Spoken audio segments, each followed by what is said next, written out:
Klasifikasi vitamin. Ini kita masuk ke video yang kedua. Sebetulnya bukan klasifikasi sih, lebih ke penamaan vitamin atau kelompok vitamin yang mana kita tahu bahwa tadi ada larut lemak ya, kemudian larut air. Yang mana larut lemak itu A, D, E, K. Enak ya ininya apa? Ngapalinnya. Kemudian yang eh, larut air B dan C. Seperti itu. Oke, nanti kita akan membahas fungsi dan, defisiensi dan kalau berlebihan bagaimana dari setiap vitamin-vitamin ini, ya. Tetapi, untuk yang kita ujikan nanti, kita mungkin tidak akan terlalu dalam karena, seperti kita bahas kemarin ya, bahwa biokimia yang kita lakukan sekarang memang sebetulnya kita bisa lebih dalam.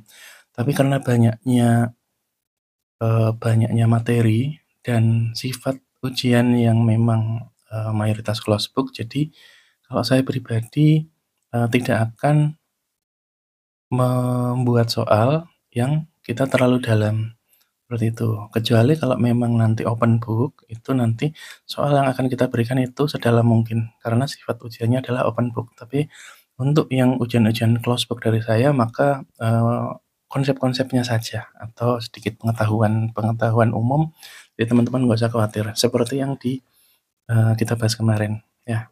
Jadi kita masuk yang pertama di vitamin A, ya. Sebelum kita masuk, kita ingatkan lagi bahwa setiap vitamin, tidak semua, tapi sebagian vitamin itu, secara struktur kimiawi itu tidak dalam bentuk hanya satu struktur itu saja, tetapi bisa memiliki beberapa bentuk, bisa ada 2 macam, 3 macam, dan seterusnya. Yang kesemuanya ini adalah bentuk dari vitamin tertentu. Nah, bentuk-bentuk inilah yang kita sebut dengan vitamer. Oke. Nah, untuk vitamin A ada beberapa macam struktur yang kita tahu. Yang pertama, vitamin A ada yang kita sebut dengan retinol, retinal, dan retinoik, yang perbedaannya hanyalah di sisi atom C ujungnya. Yang mana retinol adalah alkohol, kemudian yang retinal aldehid, dan kemudian retinoic acid itu COOH, hidroksilat ester ya. Nah, kemudian, di alam juga kita temukan yang dinamakan beta karoten. Nah, beta karoten yang ada di alam itu yang biasa kita, eee, banyak di iklan ya, mengandung beta karoten dan lain-lain seperti itu. Itu merupakan 2 unit, eee, vitamin A, seperti itu. Jadi ketika kita cleavage di sini, maka kita akan dapatkan 2 unit vitamin A. Ya, prekursornya seperti ini, yang nantinya bentuk aktifnya adalah menjadi yang tunggal seperti ini, ya. Nah, bentuk aktif tadi contohnya karotenoid yang di dalam tumbuh-tumbuhan kebanyakan ya, atau retinoid yang kebanyakan di produk hewani, nantinya akan dirubah menjadi retinal, retinol, dan retinoic acid yang masing-masing memiliki fungsinya masing-masing, ya. Kita tahu bahwa perbedaan antara ketiganya hanya terletak pada bentuk di ujung. Jadi dia merupakan suatu alkohol, aldehid, atau ester. Nah, perbedaan hanya di situ saja bisa menyebabkan perbedaan fungsi dari vitamin A. Ya, seperti retinol untuk support reproduction, retinal terkait dengan vision atau ini ya penglihatan, kemudian retinoic acid hormon regulates growth ya, meregulasi pertumbuhan. Seperti itu. Jadi di dalam tubuh itu vitamin A bisa diubah-ubah sesuai kepentingan yang diinginkan oleh tubuh. Untuk apa? Ya, bisa menjadi bentuk retinol, retinal, yang antara retinol dan retinal ini sifatnya ini ya, reversible, bisa kanan kiri. Tetapi untuk yang retinoic acid merupakan perubahan dari retinal yang dia nggak bisa balik lagi ke sini. Tapi intinya mekanisme yang ada di sini itu adalah yang nentukan siapa? Ya tubuh kita, butuhnya mau dibuat seperti apa. Oke, nah untuk manfaat atau fungsi, nanti teman-teman bisa sambil dibaca atau di-pause untuk baca-baca ya. Bisa untuk sistem imun, reproduksi, perkembangan dan diferensiasi sel, dan kesehatan mata. Nah, contoh untuk yang vitamin A ya, sebagai pendukung sistem imun, teman-teman bisa lihat di sini bentuk retinol ini nantinya ini ya, diubah menjadi retinoic acid yang nantinya bisa mempengaruhi kerja dari T cell dan B cell. Oke, teman-teman nggak usah khawatir, ini saya tambahkan ilustrasi seperti ini saja supaya kita bisa sedikit memahami, oh ternyata di sini loh lokasi dari vitamin A terkait dengan fungsinya sebagai pendukung sistem imun. Tapi kita tidak akan masuk ke dalam bahasan ini cuma untuk ilustrasi saja karena ini nanti masuknya dia lebih ke farmol ya atau imuno. Jadi kita tidak akan bahas terlalu dalam. Yang kita bahas adalah ini saja. Ini ya, seperti itu. Kemudian untuk yang terkait dengan mata, teman-teman bisa tahu bahwa ini kemarin kita sudah bahas, di mata itu ada rodopsin. Yang rodopsin itu merupakan campuran antara opsin, suatu protein, dengan retinal, yang merupakan vitamin A. Nah, keberadaan retinal ini, yang mana secara eh, biokimiawi, ketika terjadi cahaya dia akan merubah bentuk cis menjadi trans dan sebagainya. Intinya adalah retinal ini berfungsi untuk fungsi penglihatan kita. Yang mana retinal ini merupakan suatu vitamin A, seperti itu ya. Nah, ini bisa dilihat light energi masuk ke retina, dan retina di sini ada sel-sel ini ya. Aduh, saya lupa namanya, ini sel apa saya lupa, ini namanya apa saya lupa. Tapi intinya di sini ada rhodopsin yang kalau kita breakdown secara molekuler adalah seperti ini. Ya nanti bisa sambil dibaca. Kita cepet aja ya karena mengejar durasi. Ini teman-teman bisa pause dan kita tidak bahas terlalu dalam karena nanti sudah saya berikan ilustrasi cukup lengkap, jadi teman-teman bisa baca-baca untuk tambahan pengetahuan aja. Oke, kemudian terkait dengan diferensiasi sel, contohnya adalah pada mukos dan globet sel, yang mana ketika vitamin A pada seseorang itu, yang kiri, mukus dan sel goblet ini memiliki struktur dan fungsi yang baik. Tetapi ketika vitamin A tidak ada, maka bentuk peremajaan, diferensiasi, dan perkembangan dari sel-sel goblet itu menjadi tidak baik. Sehingga terjadi keabnormalan pada sisi sel goblet seperti itu, dan sel-sel lainnya. Ini merupakan satu contoh dari beberapa contoh yang lain.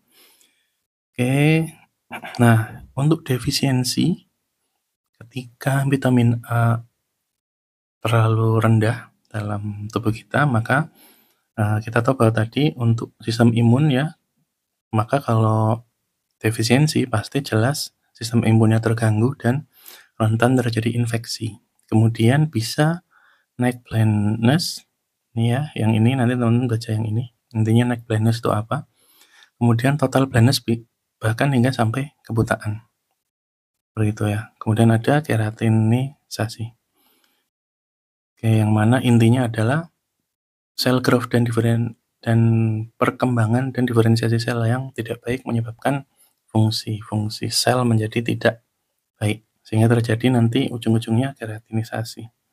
Karena sebagian sel-sel yang memproduksi lendir dan lain-lain itu tidak terjadi, malah rusak.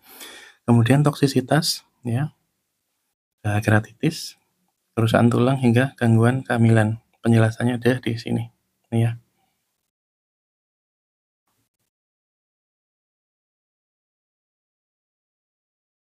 Oke, selanjutnya vitamin D. D ini erat kaitannya nanti dengan tulang. Ya, nah vitamin D ini ada dua macam secara umum.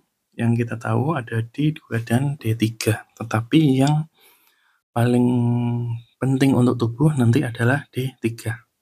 Ya, dan vitamin D ini kalau di dalam tubuh kita bisa produksi sendiri dengan bantuan sinar matahari, yang mana prekursor awalnya dari kolesterol ini menjadi vitamin D3. Ketika vitamin D3 ini kita apa namanya? Ketika provitamin D3 yang ada di dalam tubuh yang asalnya dari kolesterol nanti itu kita itu berjemur sehingga kita menyerap UV radiasi, ya, maka radiasi UV inilah yang nantinya akan membantu mengubah provitamin D2 atau D3 menjadi vitamin yang bentuk aktif pada kalsiferol dan ergokalsiferol. Tapi kita fokus di sini karena tubuh sangat membutuhkan yang D3-nya. Gitu. Nah, Nah, ini adalah gambaran dari yang tadi ya. Seperti ini. 2D3 dan tubuh kita sebetulnya bisa mensintesis sendiri melalui adanya sinar matahari. Yang mana nantinya vitamin D3 ini akan dirubah lagi menjadi kalsidiol dan kalsitriol. Yang inilah nanti akan menjadi bentuk aktif yang berfungsi untuk tubuh kita. Seperti itu. Nah, contohnya seperti ini. Yang pertama, sebentar, sinyal kedarkan.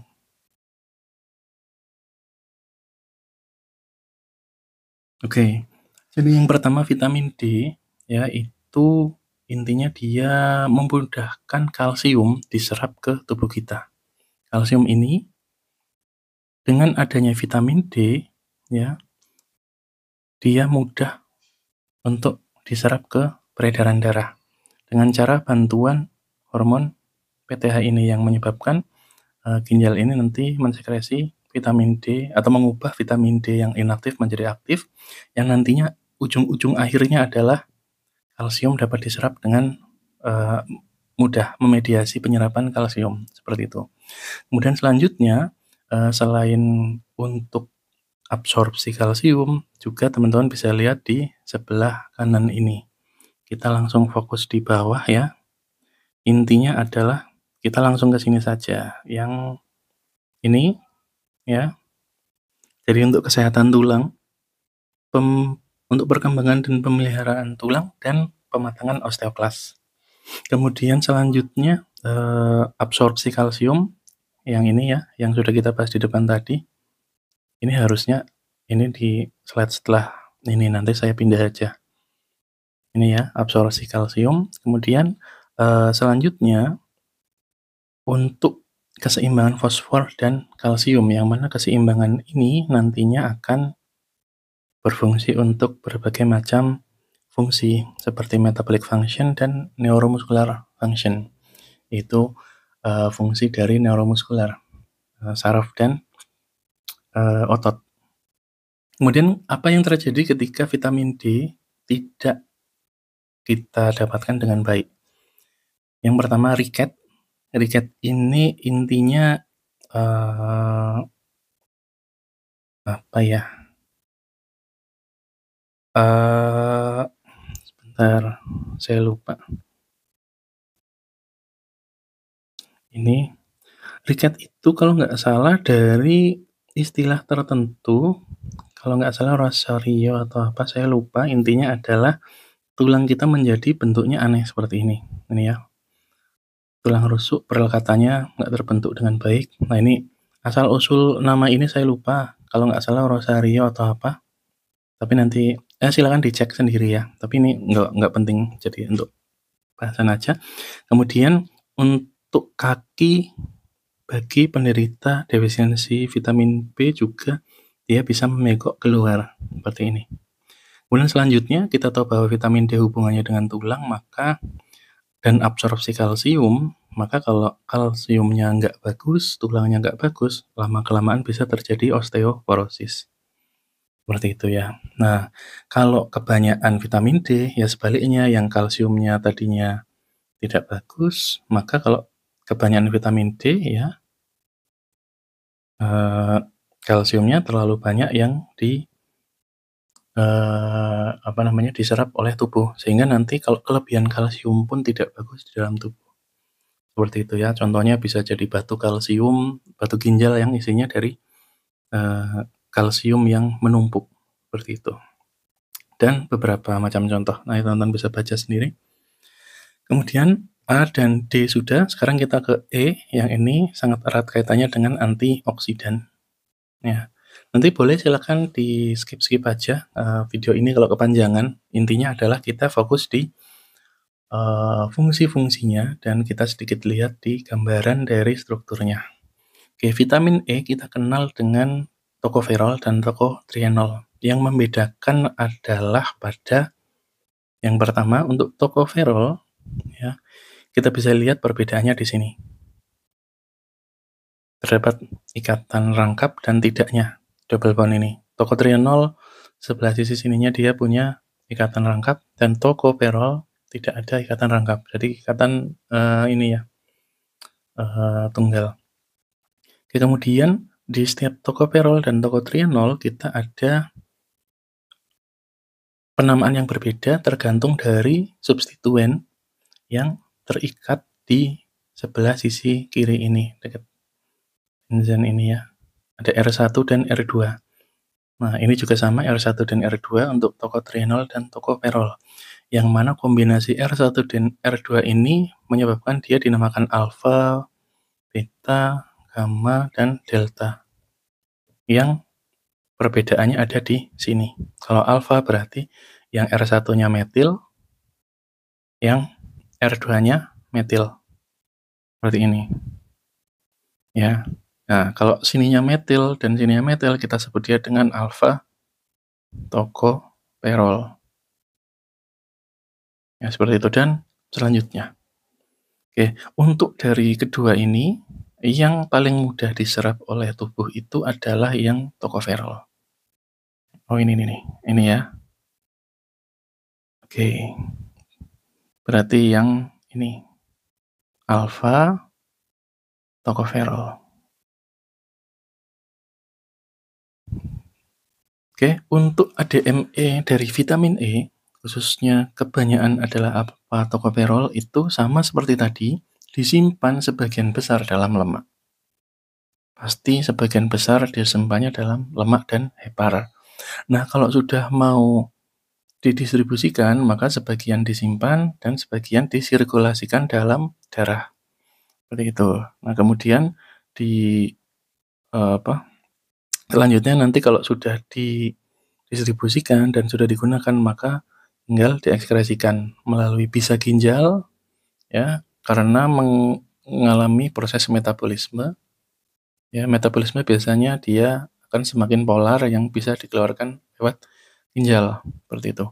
Kemudian cairan empedu ke feses. Tetapi intinya adalah vitamin larut lemak itu dia tetap pengeluarannya tidak seefektif dengan vitamin yang larut air. Seperti itu ya. Nah, teman-teman bisa lihat ini untuk tambahan aja, ya tidak perlu. Nah, saya tambahkan ilustrasi, tidak usah pelajari untuk nanti ujian dan sebagainya, tapi untuk dipelajari baca-baca aja kalau teman-teman tertarik ya. Dimulai dari dietary vitamin E yang masuk ke intestinal nanti membawa lewat kilomikron ya, kemudian di liver, kemudian distribusikan dan seterusnya. Ini nanti bisa dibaca-baca. Oke. Nah, vitamin E ini juga kita tidak akan bahas. Intinya adalah vitamin E fungsinya untuk antioksidan. Yang mana intinya antioksidan itu adalah untuk kita menetralisir spesimen-spesimen radikal yang ada di dalam tubuh. Oke, ini teman-teman sudah banyak dapat tidak hanya di biokim ya, di farmakologi dan sebagainya pasti sudah dapat tentang antioksidan dan sudah pada tahu. Ya, intinya seperti itu. Nah, di dalam tubuh kita pada setiap saatnya bisa terjadi juga kemungkinan ada oksidatif stres. Yang mana oksidatif stres ini yang menyebabkan tubuh kita mengalami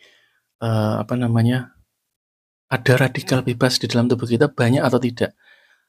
Yang pertama bisa karena stres atau karena makan makanan yang tidak bagus dan sebagainya. Nah, ketika spesimen radikal ini masuk ke dalam tubuh kita dan tidak terkontrol dengan baik, maka dia dapat merusak secara perlahan tubuh kita. Oleh karena itu, kita butuhkan antioksidan, yang mana antioksidan ini akan memerangi oksidan di dalam tubuh, ya. Intinya seperti itu. Ini kalau mau dilihat mekanismenya silakan, tapi kita tidak akan bahas. Dan kemudian untuk defisiensi dan toksisitas. Untuk toksisitasnya kebetulan jarang terjadi, dan untuk defisiensi yang paling jelas biasanya yang paling umum biasanya terjadi hemolisis eritrosit. Hemolisis eritrosit, ya. Teman-teman bisa lihat karena adanya oksidatif stres tadi, yang mana kalau kita tidak lakukan netralisir dengan antioksidan, maka lama-kelamaan bisa merusak tubuh bahkan sampai ke sel darah merah. Terlihat di sini kalau cara elektron mikroskop, ya. Ini kelihatan lubang-lubang yang ditimbulkan oleh karena adanya spesimen-spesimen radikal bebas yang ada di dalam tubuh kita, yang dia akan mengganggu kerigidan atau konsistensi dari membran sel yang ada di eritrosit ini. Kita tahu bahwa membran sel kita juga sangat rentan terhadap adanya spesimen radikal bebas. Kalau membrannya ada oksidan bebas semakin banyak, maka bisa terseranglah membran-membran ini sehingga bisa terjadi perlubangan, yang mana nanti akan merusak sel darah merah sehingga terjadi hemolisis. Oke, seperti itu. Selanjutnya vitamin K. Nah, vitamin K ini gampangannya adalah dari kata koagulan. Ya, koagulan apa? Koagulan adalah pembekuan darah. Nah, kita lihat vitamin K ini adalah struktur dari vitamin K. Bentuk alami vitamin K ada piloquinone dan menaquinone, yang kalau piloquinone kebanyakan dari tumbuhan dan yang menaquinone kebanyakan dari hewan, ya hewan. Dan bisa juga ada bentuk sintesisnya yang merupakan dinamakan dengan menadion. Di bakteri kita juga bisa memproduksi vitamin E ini yang nantinya akan diserap oleh tubuh. Seperti itu. Kok vitamin E? Vitamin K. Ini K ya. Belum saya ganti. Nah, intinya adalah kalau vitamin K ini dia nantinya akan sama ya, ini dimakan kemudian masuk melewati gastrointestinal, numpang lewat kilomikron, kemudian di-pack atau disimpan sebagian di jaringan lemak dan liver, kemudian nanti didistribusikan ke saluran darah. Intinya seperti itu, nanti tinggal distribusinya tergantung kemana, ya. Tapi biasanya kebanyakan ada di sini, aliran darah, karena fungsinya adalah ketika terjadi sesuatu yang dialami oleh tubuh kita, perdarahan dan sebagainya, maka vitamin K ini berfungsi untuk pembekuan darah. Ya, ini buat baca-bacaan teman-teman aja, ya. Kan? Nah, manfaatnya pembekuan darah, mineralisasi tulang, antioksidan, sebagian berfungsi untuk antioksidan dan hambat kalsifikasi vaskuler. Bentar ini, oke, ini, oke, saya harusnya taruh di sini. Ini terakhir, ya udah nggak apa-apa lah. Oke ya, pembekuan darah, mineralisasi tulang, antioksidan dan kalsifikasi vaskuler, yang mana supaya yang ini itu vaskuler atau pembuluh darahnya tetap elastis, tidak kaku ya. Kemudian untuk pembekuan darah jelas dan sebagian untuk mineralisasi tulang dan antioksidan. Kita masuk ke fungsi utamanya, yaitu koagulan. Nah, vitamin K ini itu berfungsi ya untuk merubah faktor-faktor di dalam tubuh kita ya, yang nantinya akan intinya adalah produksi trombin, seperti itu. Dimulai dari protrombin ini. Dengan adanya vitamin K, maka kita bisa dapatkan protrombin yang nantinya diubah menjadi trombin dan intinya yang akan merubah fibrinogen menjadi fibrin. Nah, cascade jalur ini intinya adalah untuk pembekuan darah. Maka ketika vitamin K-nya tidak ada, maka protrombin pun tidak akan ada, trombin pun tidak ada atau berkurang ya, mungkin kita ada jalur lain tapi kita belum tahu, tapi intinya ketiadaan vitamin K akan sangat berpengaruh terhadap perubahan fibrinogen menjadi fibrin. Yang mana fibrin ini merupakan suatu intinya yang nantinya dia nutupin pembuluh darah kita dari perdarahan, seperti itu ya, serat-serat yang ini nih. Kalau teman-teman lihat di sini ketika terjadi perdarahan, damage atau kerusakan di pembuluh darah contohnya, maka akan terjadi aktivasi platelet yang memerlukan faktor-faktor koagulansia yang nantinya intinya kita tujuan akhirnya adalah untuk menutup luka tersebut. Yang kalau tidak ada vitamin K, maka hal ini tidak akan terjadi atau sangat rentan untuk tidak terjadi pembekuan darah. Oke, selanjutnya vitamin K juga, ini juga teman-teman tidak usah khawatir, kita fokus di fungsinya saja untuk tulang, mineralisasi tulang ya, kemudian menghambat kalsifikasi vaskuler dan antioksidan untuk menurunkan reaktif oksigen spesies ya, yang mana intinya semua ini juga merupakan fungsi dari vitamin K. Ini ya. Ini nggak usah, teman-teman nggak usah apalin, ini ya. Ini untuk baca-bacaan aja. Jadi untuk yang senang baca silakan boleh dibaca, tapi jangan membuat pusing ya. Intinya kita fokus di yang ini aja. 1, 2, 3, 4. Dan yang ini. Ini. Mineralisasi, reaktif oksigen spesies, dan MGP ini. Oke, kita tahu bahwa tadi kalau terjadi defisiensi, maka bisa terjadi gangguan pembekuan darah hingga sampai ke kebanyakan. Kita tahu bahwa yang gusinya mudah berdarah itu juga ada salah satu indikasi dari kekurangan vitamin K. Ini ya, udah berdarah terus nggak cepet nggak cepet membeku lagi. Nah itu ciri-ciri vitamin K. Nah kalau toksisitas atau kebanyakan vitamin K sebaliknya, pembekuannya terlalu cepat atau clottingnya tuh malah terlalu ekstrim. Yang clottingnya terlalu ekstrim juga tidak bagus. Ya, kalau kita misalkan orang-orang yang terkena stroke, ya, yang butuh obat pengencer darah, tapi malah diganggu oleh koagulansia, itu juga kurang bagus. Juga ada gangguan fungsi hepar hingga anemia hemolitik. Ya, tapi nanti teman-teman intinya kita lihat di sininya. Oke.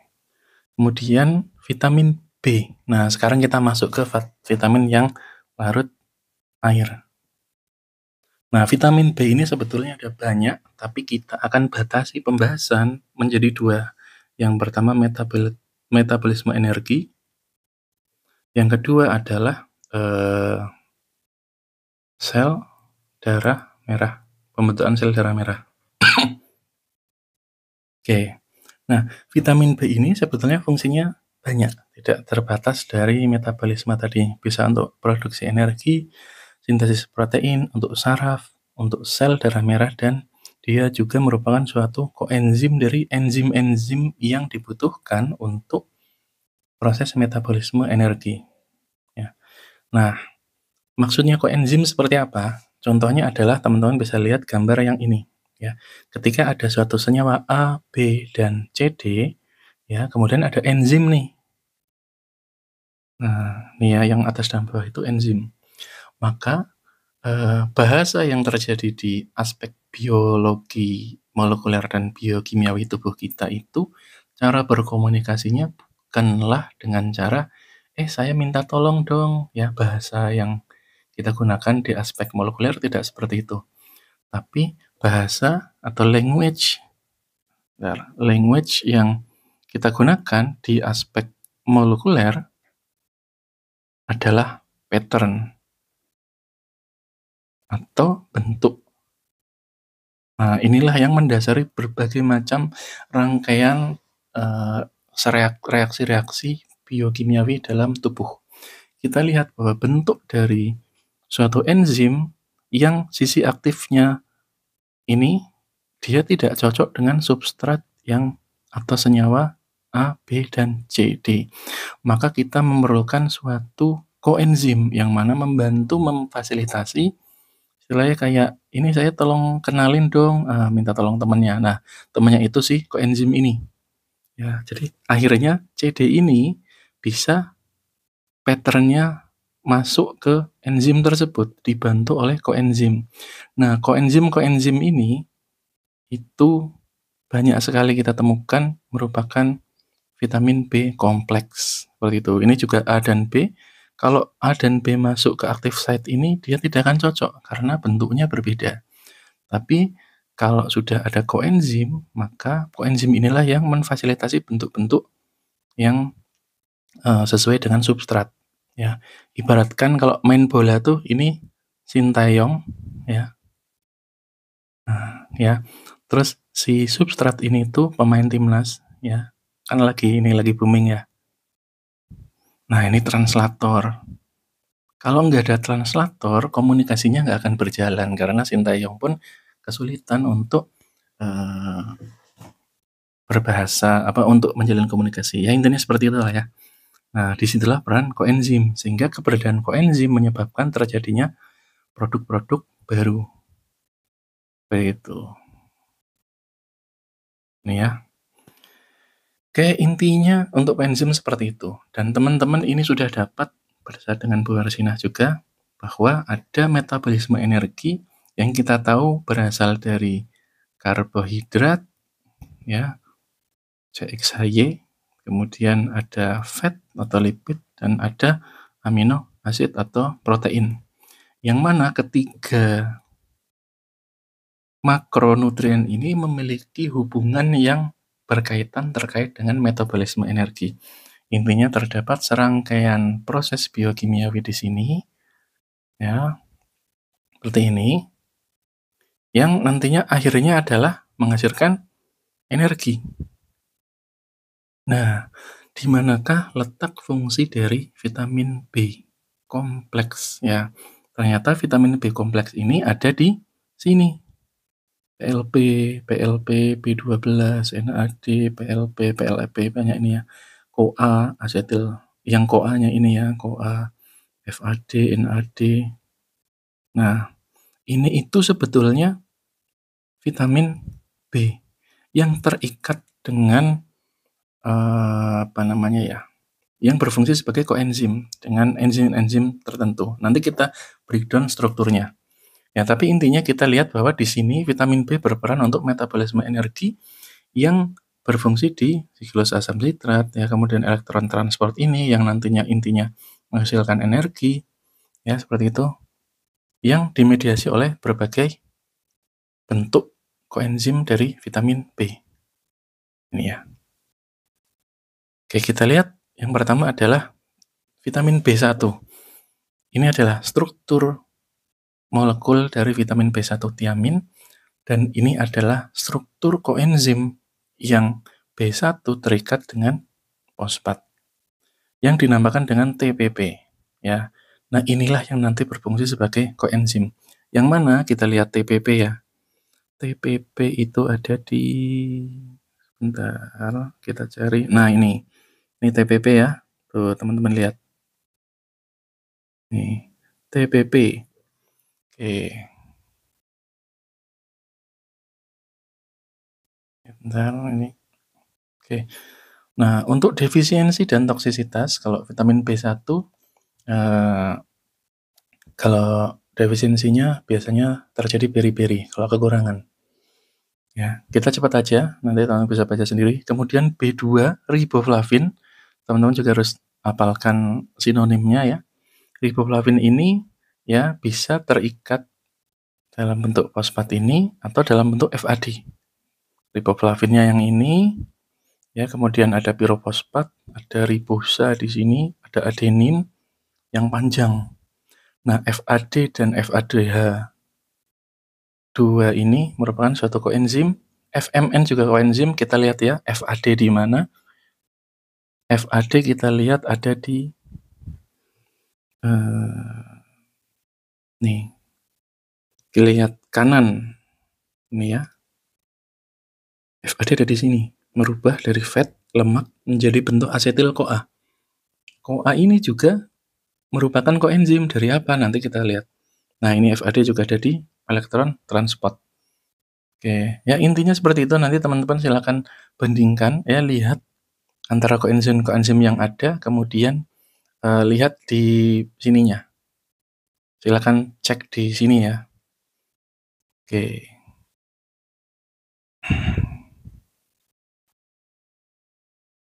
Nah, untuk defisiensi vitamin B2 adalah riboflavinosis, yang mana gejalanya adalah mulut dan lidah itu biasanya pecah-pecah, kemudian ruam-ruam kayak gini, jadi kering kayak gini.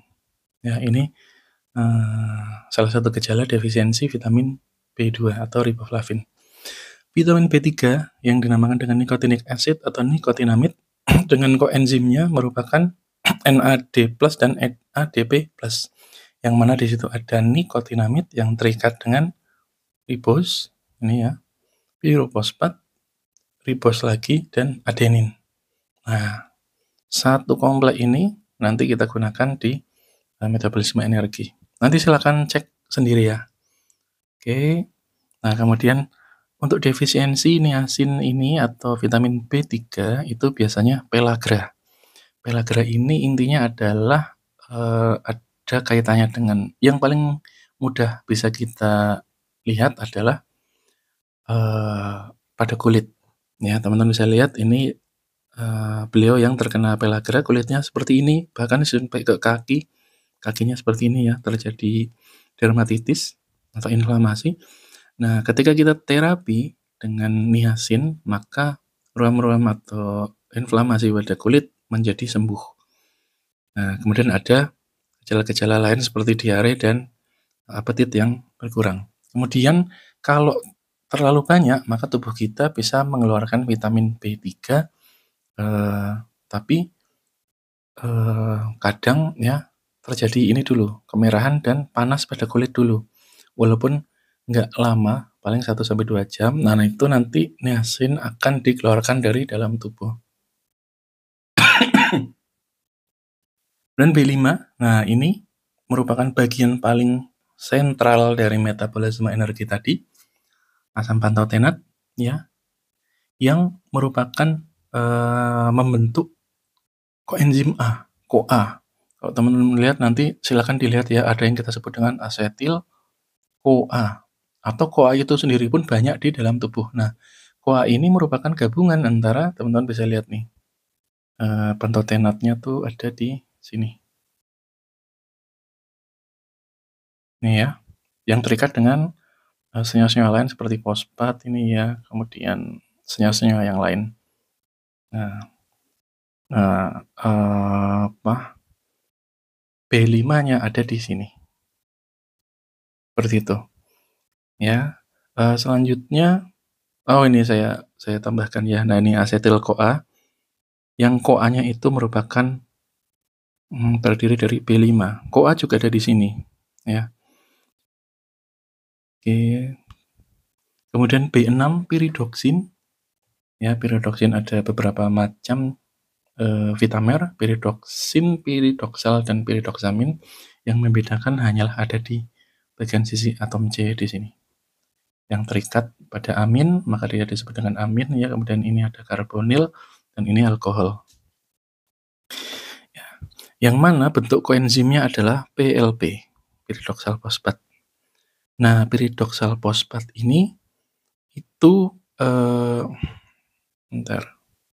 Ini ya. Piridoksal fosfat. Ini piridoksinnya di sini, ini fosfat. Nah, PLP ini fungsinya penting untuk pematangan dan perkembangan dari sel darah merah. Teman-teman lihat secara mekanisme. PLP itu fungsinya ada di sini, glisin dan succinyl-CoA yang nantinya ketika kita PLP di sini berperan untuk merubah menjadi alas, ini ya. Nah, alas inilah yang nantinya akan signalingnya akan terus berjalan hingga sampai terjadi pembuatan HEM atau sel darah merah ini. Nah, kalau proses ini tidak terjadi dengan lancar, ternyata hasilnya ada yang dinamakan mikrotik anemia, yang mana sel-sel darah merahnya tuh kecil dan nggak sebanyak normalnya. Jumlahnya nggak terlalu banyak, juga bentuknya kecil-kecil. Kalau normal itu bentuknya seperti ini, besar-besar. Nah, inilah yang eh,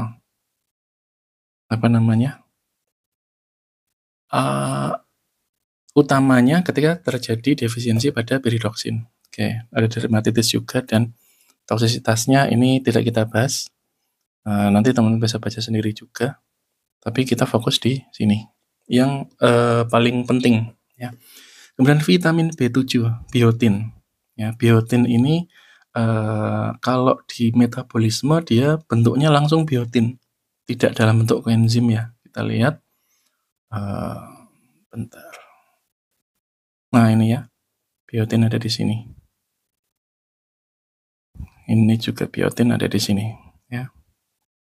Nah, dia merupakan kofaktor enzim untuk intinya ini tadi reaksi-reaksi gluconeogenesis ya, katabolisme asam amino dan yang asam lemak tadi. Ya, untuk defisiensinya ada di sini.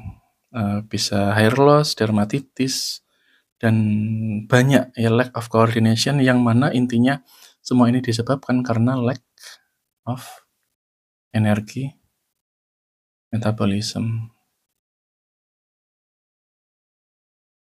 Oke. Vitamin B9, asam folat yang terkenal ini ya, teman-teman ya. Bentuk koenzimnya adalah TAF. Dan TAF ya. Ini asam folat. Bentar, folat. Ini asam folat.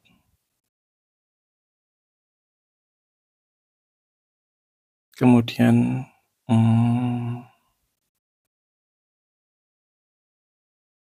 asam folat ini nantinya bisa berubah menjadi THF, tetrahidrofolat, yang mana dia terjadi penambahan 4H di sini. Maka disebut 4 hidrofolat. DHF dihidrofolat ya, terjadi penambahan 2 atom hidrogen. Ini 4 di sini ya, atom hidrogennya. Nah, ini 1 tok, ini enggak. Kemudian 1, 2. Ini dihidrofolat karena 2H. Ini 4H.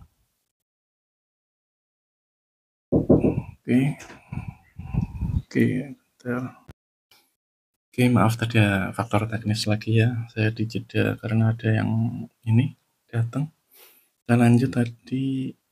Oke. Ini yang folat ya. Kemudian folat ini akan kita gabung pembahasannya dengan vitamin B12 atau kobalamin. Nah, teman-teman sekarang tahu bahwa kobalamin proses absorpsinya itu tidak seperti vitamin B yang lain. Sekarang kita bisa lihat bahwa kita bandingkan ya vitamin B. Bentar. Nah, vitamin B1 bentuknya ini, lihat ukurannya. B2, B3, B5, B6, ya B7, B9, sekarang kita lihat B12. Nah, ukuran yang sangat besar ini ternyata tidak memberikan kesempatan B12 untuk diabsorpsi langsung melalui jalur yang normalnya vitamin B, seperti itu. Nah, oleh karena itu vitamin B12 ini kita membutuhkan suatu protein yang dapat mengantarkan si B12 ini masuk ke dalam tubuh manusia. Ya, kita bisa lihat di sini Intinya kita makan B12 masuk ya, nggak usah dilihat yang lain, intinya adalah di sini bentar,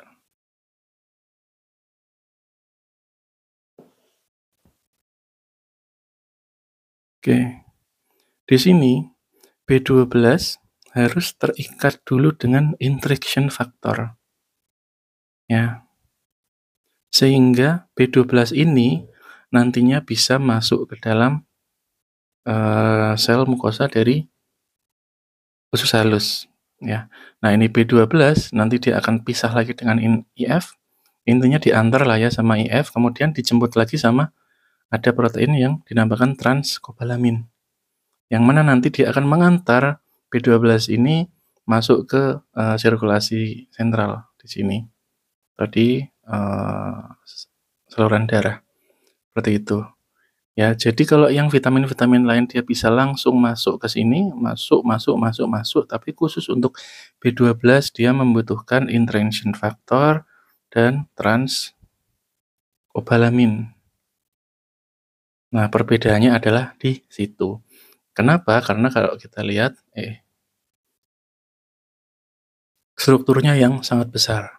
Nah, untuk kobalamin ini, ya, yang mana struktur dari yang besar ini yang dia mengikat kobalt pada di antara 4 atom N yang ada di cincin di tengah-tengah sini. Ada atom kobaltnya. Kemudian nanti atom kobalt ini akan mengikat R, gugus tertentu yang membedakan ketika dia mengikat gugus metil, maka kita sebut dia dengan metilkobalamin. Nah, yang kita biasa kenal adalah cyanokobalamin yang ini ya, tapi bentuknya bisa bermacam-macam. Nah, ini adalah R yang bisa mengikat di cincin tersebut. Ya, oksi itu OH, Cn itu cyanokobalamin, CH3 itu metilkobalamin, dan deoksiadenosil itu nanti deoksiadenosilkobalamin. Ini adalah contoh cyanokobalamin yang membedakan dan metilkobalamin. Cyano dan metil. Bedanya ada di sini saja. Oke. Nah, kenapa kita gabung pembahasan B9 dan B12 ini bareng-bareng? Karena B9 dan B12 ini fungsinya adalah intinya adalah untuk pematangan sel darah merah. Ini teman-teman lihat mekanisme atau alur-alurnya silakan bisa dibaca. Tapi intinya adalah untuk produksi sel darah merah kita membutuhkan asam folat dan B12. Ya. Nah, dan juga hubungan antara B12 dan B9 ya, ternyata absorpsi asam folat juga ada kaitannya dengan B12. Nah, kaitannya di mana? Silakan ini dibaca. Ya, kita nggak keluarkan di ujian, tapi teman-teman silakan baca aja ini. Ternyata absorpsinya selain B12 dipengaruhi intrinsic faktor dan transkobalamin, juga B12 mempengaruhi absorpsi dari asam folat. Seperti itu ya. Nah, ini adalah contoh dari defisiensi B12, yang mana kita tahu bahwa B12 dan juga folat, tapi khususnya kalau B12 defisiensi, ketika terjadi kekurangan maka produksi sel darah merah akan sangat berkurang, sehingga seseorang itu mengalami anemia yang disebabkan kurangnya B12. Nah, biasanya defisiensi ini mayoritas ya, itu disebabkan oleh autoimun, yang mana IF ini nanti akan diganggu dengan antibodi yang berperan sebagai IF, tapi dia nggak membawa si B12-nya. Jadi dia numpang di reseptor yang nanti membawa harusnya ditempati IF, tapi ternyata ditempati oleh suatu antibodi. Nah, maka penyerapan IF dan B12 itu tidak akan terjadi, sehingga kalau B12-nya tidak terjadi, tidak masuk ke dalam tubuh, maka eritrositnya juga tidak akan terjadi. tidak akan dibikin. Oke, seperti itu ya. Nah, ini silakan nanti dilihat vitamin B kompleks seperti ini untuk dibaca-baca aja ya. Untuk yang soal intinya nanti, intinya yang keluar sederhana. Jadi teman-teman nggak usah lihat mekanisme yang terlalu berat karena, eee, materinya terlalu banyak untuk dihafalkan. Kecuali kalau open book nanti saya bisa keluarkan, ini, mekanisme-mekanisme. Oke, yang terakhir adalah vitamin C, ini tidak usah kita terlalu bahas banyak karena teman-teman pasti semua sudah tahu ya, yang mana vitamin C ini bisa memiliki 2 bentuk, bentuk teroksidasi atau bentuk tereduksi. Asam ascorbat ini itu merupakan bentuk, aslinya, kemudian bisa juga mengalami oksidasi menjadi dehydroascorbic acid ini karena terjadi oksidasi di atom sini. Ya, seperti itu. Nah, di tubuh ini nanti bisa terjadi reaksi yang reversibel yang menandakan bahwa dia berfungsi sebagai antioksidan, mengikat oksidan, O2 atau radikal, kemudian melepaskan lagi, ngikat lagi, melepaskan lagi, dan seterusnya. Oke, dengan mekanisme-mekanisme yang kita bahas nanti di belakang, tapi tidak keluar di soal. Oke, untuk distribusinya kita tahu bahwa seperti vitamin B dan seperti vitamin larut air pada umumnya, maka distribusinya ada di berbagai macam organ dan tubuh yang pokoknya di situ ada air. Dan di sini saya juga ambil dari jurnal, saya lupa masukkan citasi di sini ya. Intinya adalah data-data dari jurnal tersebut menandakan hampir seluruh organ di sini ya itu membutuhkan vitamin C. Nah, yang putih-putih ini itu adalah yang tidak diteliti atau tidak ada datanya. Jadi sebetulnya ada kemungkinan besar memang ya semuanya kita bisa vitamin larut air bisa terdistribusi di seluruh tubuh. Seperti itu ya. Ini nanti silakan buat dibaca-baca tapi tidak keluar di ujian. Ya. Oke, kemudian sama ini juga ini sama seperti yang pertama tadi ya. Konsentrasi dari vitamin C dan distribusinya. Nah, ini merupakan suatu mekanisme dari bagaimana vitamin C, eee, me menetralisir radikal bebas yang ada di tubuh kita. Nah, inti dari mekanisme ini adalah merubah radikal yang ada di tubuh kita, yang mana vitamin C itu nanti akan terdistribusi di cairan ekstraseluler dan di plasma seperti ini, plasma darah, kemudian dia akan mengikat, radikal bebas ya, kemudian nanti, eee, absorbed radikal ini kan yang seperti kita bahas tadi, kemudian intinya adalah hasil dari proses, apa namanya, proses antioksidan itu hasilnya nanti adalah spesimen yang dia sudah tidak radikal. Oke, maka disinilah salah satu contoh mekanisme dari beberapa contoh yang mana asam ascorbat itu bisa berfungsi sebagai antioksidan. Seperti itu ya. Ini untuk baca-baca aja. Nah, yang selanjutnya juga ini banyak nih di produk kecantikan. Ini kemarin sudah kita bahas ya bahwa selain untuk antioksidan, vitamin C juga berfungsi untuk formasi kolagen, membentuk kolagen yang ada di dalam tubuh manusia. Nah, ketika ada kolagen, pembentukan kolagen ini dengan adanya vitamin C maka dia akan kuat dan sehat. Tetapi ketidakadaan vitamin C maka tidak sehatlah kolagen yang terbentuk. Ya, seperti itu. Nah, kolagen inilah nantinya yang akan menjadi salah satu pendukung atau komponen struktural dari jaringan konektif yang ada di tubuh kita. Nah, jaringan konektif ini biasa kita kenal ada beberapa, terdiri atas elastin, kolagen, fibroblast, dan matriks. Nih, fibroblastnya ada sel dan nukleusnya. Nah, kolagen ada di sini sebagai pendukung struktur juga ya. Nih, ini kolagen.